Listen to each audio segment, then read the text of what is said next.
What's that, Chris? Oh, yeah. There we go. All right.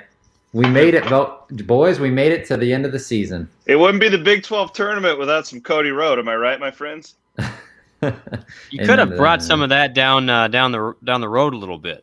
Well, you know where I Share. live. Yes, I that is fair. got a major problem here before we start analyzing the game. I am all out of my barrel-aged Oh, Manhattan. geez. And That this was the stuff's bottle you were going to give me some. I didn't even get some. well, I drank it all. This Jeez. stuff's tough to find right here. So Ryan Hmm. from Mississippi River, if you're listening, Send a few bottles our way. this is Cyclone basketball in 2020. That's 21. right. 21. Well, yeah, whatever. Whatever. Yeah, it all runs together. All right, boys. 36-28. Cyclones trailing the Sooners at the half. Of course, we want to thank our sponsors of the halftime show. They've been our sponsors all season long: Fareway Meat and Grocery, and Ames and Des Moines Eye Care. Great sponsors. Want to thank them for being with us all season long. Guys, we were kind of talking. It's kind of been the same storyline we've seen all season, right? Poor shooting performance, but you're only down 8. You're still right in this game with a top 25 team. Brent, let's just toss it to you. Give us your thoughts on the first half. Effort was good. I thought Solomon Young played the best half from an effort standpoint he has all year. The numbers reflect that. Yep. He had 8 rebounds in the first half. That matches a game high for the season in the first half. So that's tremendous. Solomon was really good. Yep. Also got a couple of buckets. But again, 4 of 16 from 3. And then Rozier Bolton and Javen Johnson just can't make a shot. And Iowa State is not good enough to win a game against a ranked opponent when Javen Johnson's 3 of 9. As you can see it there, and then 0 of 4 from 3. And that, at one point, they were just leaving him open, and he just couldn't get it to go. And then Rozier Bolton, who's clearly not 100%. I mean, I think that's obvious. Mm-hmm. He, misses 4 shots, had a stretch there where Iowa State's down 2, has a 3 turnover and 4 possession stretch, and it's just like you can't do that. Iowa State's margin for error is so small that you cannot have a stretch like that. And, Oklahoma wasn't great in that first half, and Iowa State's hanging around, and I guess that's a good thing. Is you didn't get buried in an offensive first half, and you shoot 33%. You're lucky you're not down by more, and so perhaps the ball goes in the second half. And unfortunately, look at that free throw number again, guys. Mm-hmm. 2 free throws. Yeah. So it's like your jump shooting team. When it doesn't go in, you do not look good. But I thought the defensive and rebounding effort was better, and thus Iowa State's only down 8. Yeah, you're right. I thought Condit continued to look better. Yep. It's been it's kind of a broken record, at this point though. They're competing. They are. You can tell they're playing for Steve here tonight, but they're just so limited on offense. Like It's been that story too, where they go on these long scoring droughts and they just let Oklahoma creep that lead up higher and higher, and they just can't cut into any lead. I mean, yeah, you get it down to 8, but it still feels like it should be double digits, 15 points or more, just because it's just so the hard way you're to shooting score. The ball. Yeah, it's just so difficult, and you feel that as a fan, too, when you sit here and watch the basketball game. I've said this before, but Blum, when you get down like 7, it feels like you're down 17. Yeah. When you're watching this team. Well, your offense is 230th in the country in offense and efficiency. So it's just it hasn't been a great offense. And again, you're a jump shooting team and you need the 3 ball to go down. And, Iowa State needs Javen Johnson to make a shot or Rozier Bolton to make a shot. And Matt and I were talking before the show here. It's like, is Iowa State just basically, if Jalen Coleman lands, makes a 3, or the offense doesn't go, and sometimes it feels like that. So we'll see. I thought effort was good. I wish we had that Solomon Young from an effort standpoint all year. I think he was really good, and happy for him to go out in what's probably his final game. If it ends up a loss, and we'll see though. This was a microcosm of the whole season. That way, that first half played hard, battled, but just ultimately needed more shot makers. Well, to the elephant in the room, it could be interesting 24 hours here. Bloom, let's address this. You go 0-18. I feel like we know something at this point tomorrow night. I don't know. I just feel like there's got to be something from Director Pollard. Either he's staying with Steve Prohm or they're making a move. I just feel like the next 24 hours we're going to learn something. I don't know anything, but it seems like it doesn't make any sense to wait either way. Yeah, it's a fast-moving world, and you want to get out in front of it, I think, one way or another. So I would guess, and Iowa State is still in this game, by the way. So you're only down 8, but yeah, I mean, but you can't blame us for absolutely no. That's the biggest story in Iowa State right now. Is what's going to happen, regardless of the outcome of the second half. And so it'd be awesome if they could rattle this thing off. How much fun would it be to be playing tomorrow, though, and just actually, hey, Kansas is down 2 guys. They got the Rona. Yeah. Let's get weird. Let's go. Yeah, but tournament. Your point is a good one where I think, one way or another, you can't just leave everything hanging in the wind. And so, therefore, I think it'll be a newsy next 24 hours for sure. Yeah. And it's weird, too, with Jamie Pollard being on the NCAA tournament committee.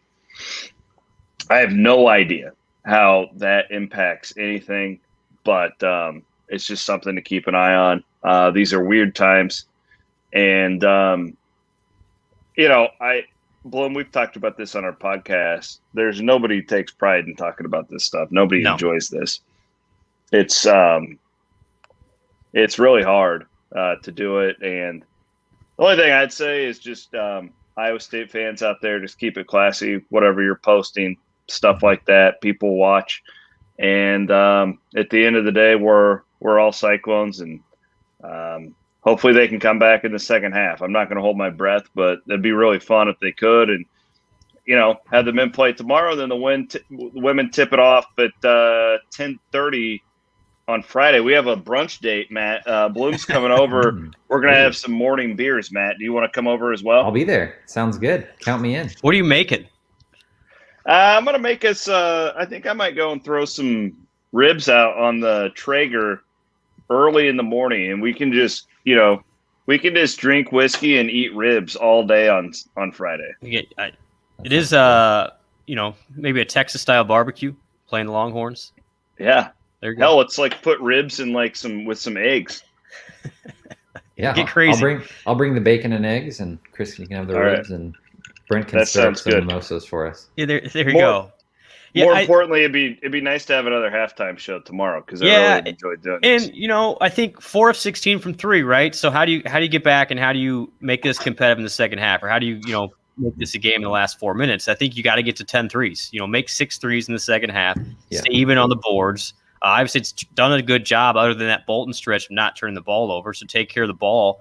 And Oklahoma again has not been great, and they're not playing like a top 25 team right now. Now, they've gone through a stretch of COVID, and they're clearly, have some issues. They've lost 3 or 4. So you make them question themselves and make a couple shots. I absolutely think Iowa State can be in this to the end. I am an eternal optimist. I do too, and that's the one thing. I was talking to some guys at Cakes and about this. It was Chad Leisico when he was coming in to do his Hawkeye show. How many games have they lost by single digits this year in the Big 12? They've been in games, they just can't close it. So that's why I just feel like, man, you get down 7 possessions, that's an eternity for this team. Well, and that's the issue with Iowa State, right? They have been competitive, but right, Chris, we've talked about this, where in the last 14 games Iowa State's been in decided by 5 points or less. Dating back to the Ohio State game 2 years ago, Iowa State is 0-14 in those games.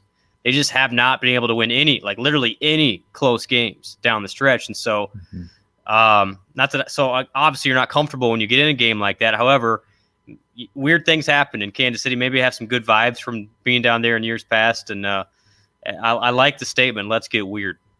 Yes, let's do it. Everybody go pour yourself a Cody Road and let's get weird. How about we do it here in the second half? Perfect. It's just crazy to think that we're 2 years from cutting down the nets at the Big 12 tournament. And defending champions, Matthew. Right. Yeah. Yep. It is funny though. Life comes at you fast. I was making the joke kind of on the radio show all day today, just referring to Iowa State as the reigning defending Big 12 champions. But it is like they are. like they are the last team to cut down the nets in Kansas City, but you definitely wouldn't feel that if you hang around this fan base at all or have watched the game. Yeah. So I think hopefully yeah. with that, in the same vein, regardless of what happens, Iowa State can make a turnaround as quickly as they dropped off. Well, and I think that's the thing here is when you look at, what's next for Iowa State, regardless of a coaching change or not, this offseason is going to be wild in college basketball. So there is the free transfer rule that's going to get passed. So you'll be able to really reload or change over your roster quickly. And so I don't think it's, this doesn't have to be a 3 or 4 year process of changing your roster over. You could get, again, whether your choice or not, you could get 6 to 9 more new guys next year. And so you can change it over really, really fast. And so that can either be a good thing or a bad thing, depending on how you look at it. And we'll see. And that's going to start right away. I mean, there's already 200 people in the transfer portal, and there's only going to be more. I mean, we'll hit 1,000 this year. Yeah, and there's already 200, and the season's not really over yet. I mean, it's going to get completely insane. And so that goes to your point, though, Chris, is you got to take action quickly, one way or another. You can't leave this hanging until April and have a bunch of question marks, because there's going to be people wanting to transfer one way or another within the next couple of days. And I think, too, the one thing about Steve Prohm and this staff, everybody loves him. And out of respect, it's better for them to be able to move on quickly too, and go find other jobs and all that stuff. And if that's the case, I certainly hope. I think Steve will get another head coaching job. There's a lot. Daniel Robinson, I think, is a phenomenal assistant coach. He's brought in so many talented players. There's a lot of really talented guys on that staff who deserve just if that's going to be the case, let them get their resumes out there and find other work. But we'll see. Hopefully all of this is avoided. That's right. Because I'm going to stay optimistic that Iowa State's going to win tonight. They're going to beat a beaten down Kansas team tomorrow. I don't even care who they play in the semis. The Clones are going to be the first 0-18 conference team ever to play in the NCAA tournament. Okay. Cheers to that. Have another Cody you Rhodes, guys have said this. I mean, you got to just give credit to these guys for, they're playing hard. They're just 2 wins. Yeah. They're playing hard. So this might be our last chance to talk about this group as a whole, and just want to say that they've played hard. And I'd like to sign this off is that there's a human aspect to this. Frankly, all joking aside, it doesn't matter if they win this game tonight.